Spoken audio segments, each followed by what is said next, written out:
Bismillahirrahmanirrahim. Assalamualaikum warahmatullahi wabarakatuh. Perkenalkan, nama saya Muhammad Abdul Qofar Nur Fajri, NIM 19021555363. Saya mahasiswa Universitas Riau jurusan Manajemen. Hari ini saya akan menjelaskan materi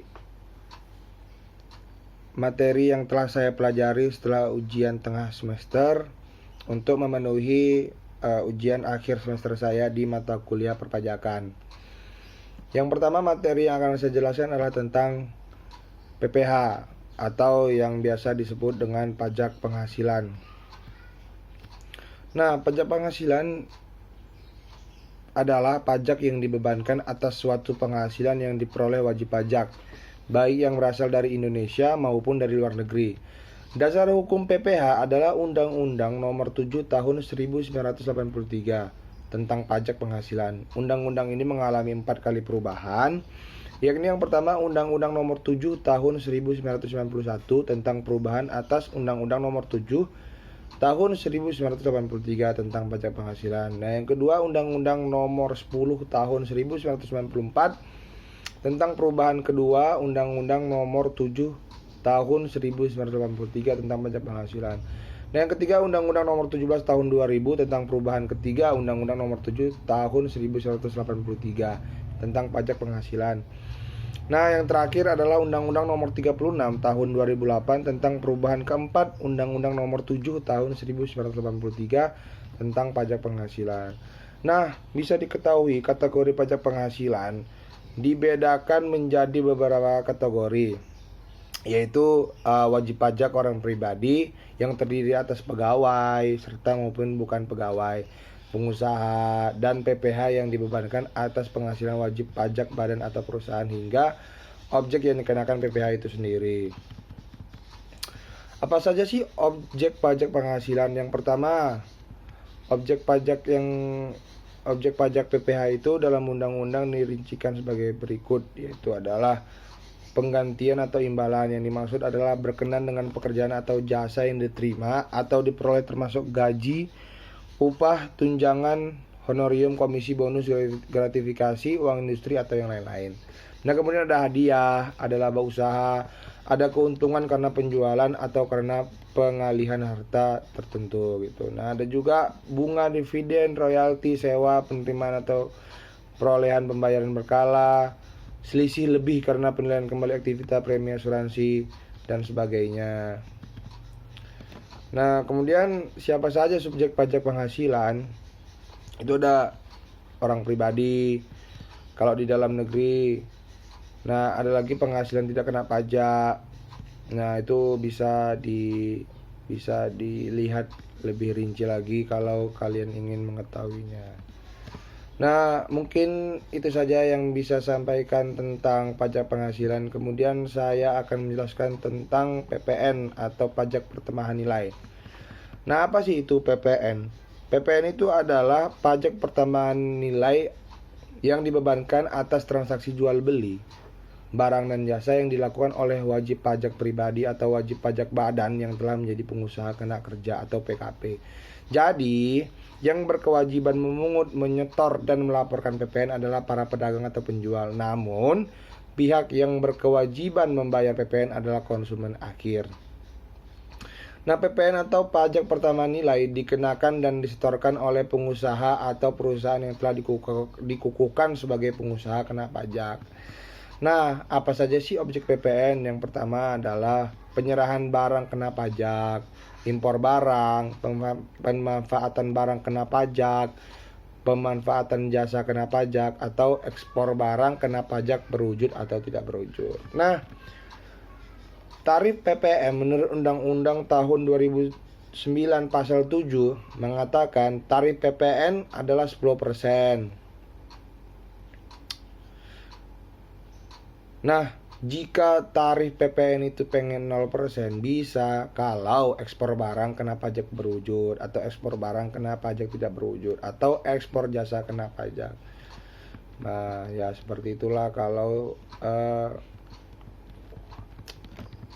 persenan dari PPN tadi. Nah, pengusaha kena pajak sebagai pihak yang menyetor dan melaporkan PPN. Nah, kesimpulannya bisa kita simpulkan PPN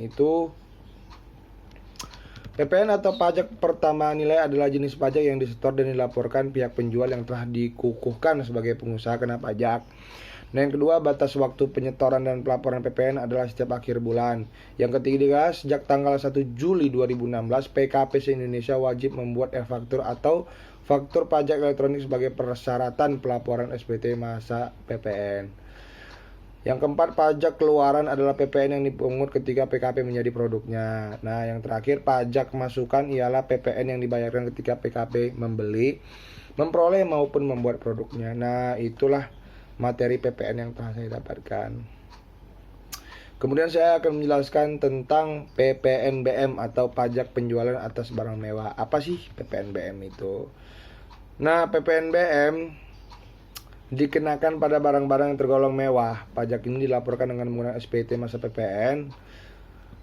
Kalau pengertian lebih rincinya, PPN adalah berdasarkan undang-undang yang berlaku di Indonesia, pajak penjualan atas barang mewah merupakan pajak yang dikenakan pada barang yang tergolong mewah yang dilakukan oleh produsen atau pengusaha untuk menghasilkan atau mengimpor barang tersebut dalam kegiatan usaha atau pekerjaannya. Prinsip dan pertimbangan pemungutan PPNBM atau pajak penjualan atas barang mewah. Nah, kenapa sih PPNBM ini penting? Yang pertama, agar tercipta keseimbangan pembebanan pajak antara konsumen yang berpenghasilan rendah dan konsumen yang berpenghasilan tinggi. Yang kedua, untuk mengendalikan pola konsumsi atas barang kena pajak yang tergolong mewah. Yang ketiga, perlindungan terhadap produsen kecil atau tradisional.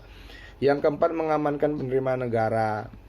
Nah, itu. Terus kemudian barang kena pajak yang tergolong adalah barang-barang bukan kebutuhan pokok, barang yang hanya dikonsumsi oleh masyarakat, barang yang hanya dikonsumsi oleh masyarakat berpenghasilan rendah gitu. Nah, mungkin itu PPNBM yang bisa saya jelaskan. Kemudian masuk ke PBB atau mengenai pajak bumi dan bangunan.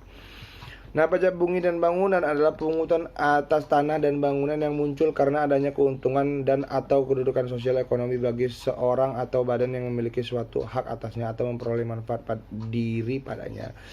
Dari sifatnya bisa kita lihat pajak bumi dan bangunan merupakan pajak yang bersifat kebendaan. Artinya, besaran pajak terutang ditentukan dari keadaan objek yaitu bumi atau bangunan, sedangkan keadaan subjeknya tidak ikut menentukan besar barangnya. Contoh, sawah, ladang, kebun, tanah, perkarangan, tambang. Contoh objek bangunan, rumah tinggal, bangunan usaha, gedung bertingkat, pusat perbelanjaan, dan lain-lain. Nah, subjeknya apa aja? Mempunyai hak atas bumi, memperoleh manfaat atas bumi, memiliki bangunan, dan lain-lain.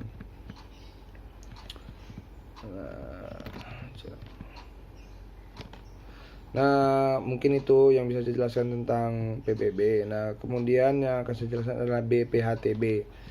Nah, BPHTB, tempat tinggal berupa tanah dan bangunan adalah kebutuhan pokok bagi setiap manusia. Oleh karenanya, hampir semua orang akan atau pernah melakukan transaksi pengalihan hak atas tanah, bangunan, atau mengajukan KPR. Setiap kali mendengar kalimat transaksi jual beli rumah, Anda mungkin bertanya-tanya, dalam bagaimana prosedur pengalihan hak atas tanah dan bangunan. Nah, kita jelaskan. Fisiologi utama yang melandasi pajak ialah peran serta masyarakat dalam pembangunan dan meningkatkan kesejahteraan serta memakmurkan rakyat melalui peningkatan penerimaan negara dengan cara pengenaan pajak. Nah, adapun mengenai biaya perolahan hak atas tanah dan bangunan diatur dalam Undang-Undang Nomor 21 Tahun 1997 dan telah diubah pada tahun 2000 dalam Undang-Undang Nomor 20. Nah, untuk jual beli persyaratannya adalah SSPD, BPTP, fotokopi, dan lain-lain. Nah,